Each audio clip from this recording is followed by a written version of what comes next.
En ce moment, on a le minag, tous les juifs du monde entier, entre Pessah et Shavuot, de lire les Pirkei Avot.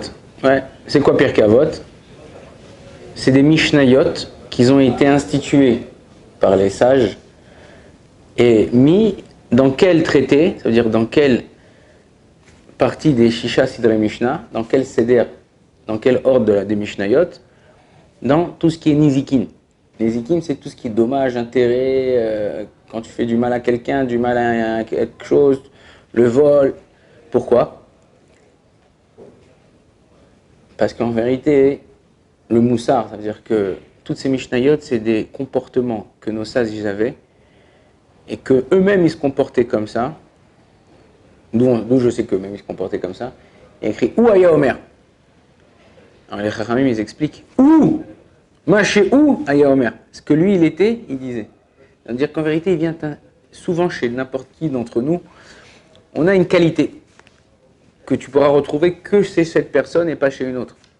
Et en vérité, Akadosh Baruch Hu, il t'a donné ce petit cadeau par rapport aux autres pour que tu puisses servir Hachem dans ton Avodat Hachem, dans ton service divin, mais que tu partes pas de zéro. Il y en a un, ça va être là, il est naturellement joyeux. Il y en a un qui est naturellement généreux. Il y en a un qui est naturellement assidu dans son limoud. Et grâce à ce petit point qu'il va avoir, il va pouvoir ajouter sur ce petit point des choses et continuer à s'élever dans la Torah Mitzvot. Il y a quelque chose de bizarre qu'on dit. La première Mishnah commence comme ça. Moshe Kibel Torah Misinaï. Moshe, il a reçu la Torah de Sinaï. Déjà, il n'a pas reçu de Sinaï, il a reçu de Dieu. Donc pourquoi tu me dis Mi-Sinaï? Après, on te dit que il a Masra les Yoshua les Skenim, les Nivim, la Shekneset Agdola. C'est-à-dire qu'on voit que la Torah, c'est pas comme dans certaines religions ou dans certaines sagesses. Ouais, on a appris de lui, mais il y a d'autres avis qui disent. Nous, c'est quelque chose qui est perpétuel et qu'on a fait passer de père en fils. Et c'est ça le plus important dans la Torah. On vient de sortir de Pessah. On était tous ensemble, en famille. Tout le but de Pessah, c'est de faire passer à ses enfants le maximum d'émouna qu'on a. Une fois, il y avait un type, à l'époque, vous savez, pour vendre la marchandise, ils allaient de ville en ville. Ils avaient au maximum une charrette avec un cheval. Mais, ils se déplaçaient comme ça et ils vendaient certaines choses. Il y avait un type qui vendait des chapeaux. À l'époque, tout le monde portait des casquettes, des chapeaux, même en Russie, quand tu vas aujourd'hui, tu vas au Man à Rosh Hashanah, ou ceux qui vont pèleriner, les Russes, ils ont des chapeaux un peu comme ça en fourrure. Tu vas en France, ils ont des casquettes comme ça. Casquettes, aujourd'hui, c'est New York, machin, tout ça et tout. Mais dans chaque pays, ils ont le sort de chapeau qu'ils mettent. Lui, il est parti vendre ses chapeaux, et pour passer de ville en ville, il passait des fois par une forêt ou par un endroit. Et un jour, il revient chez lui avec sa charrette, il lui restait quelques chapeaux.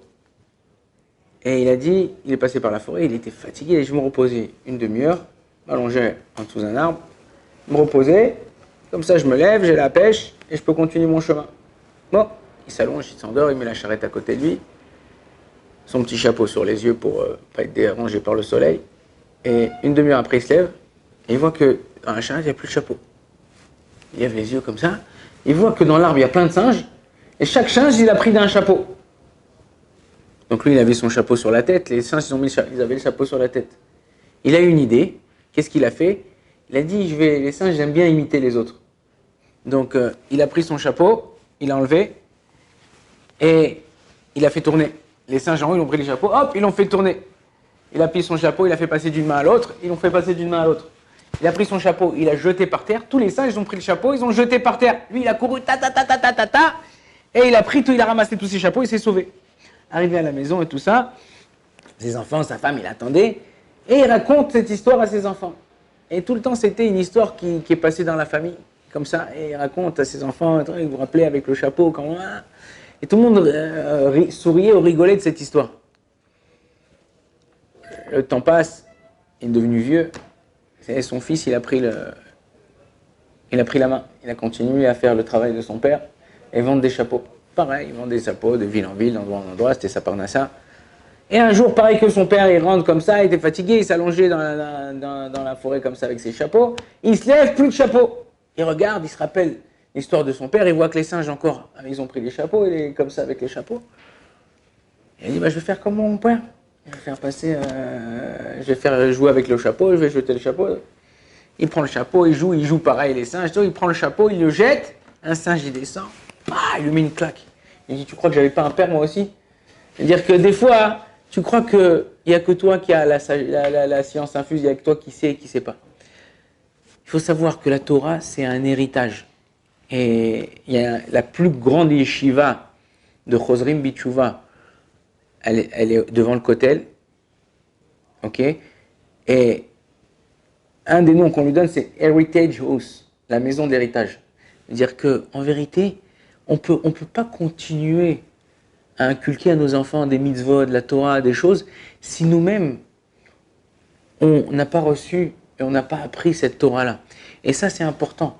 On a le but, à chaque fois, de apprendre et de savoir. Regardez le Ham Israël, Baruch Hashem, Kedoshim.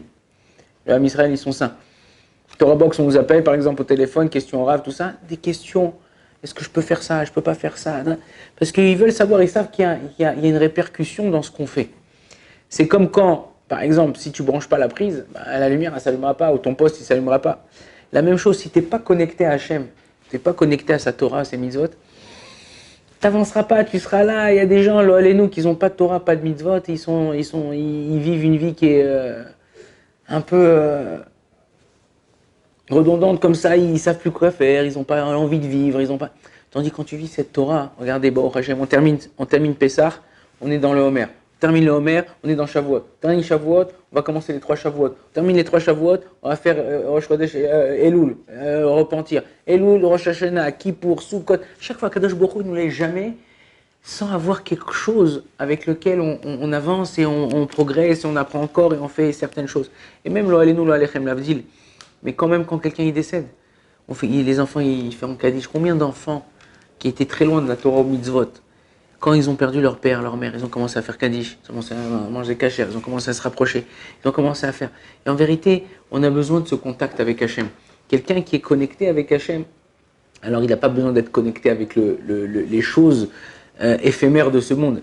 On en a besoin pour travailler, pour vivre notre vie.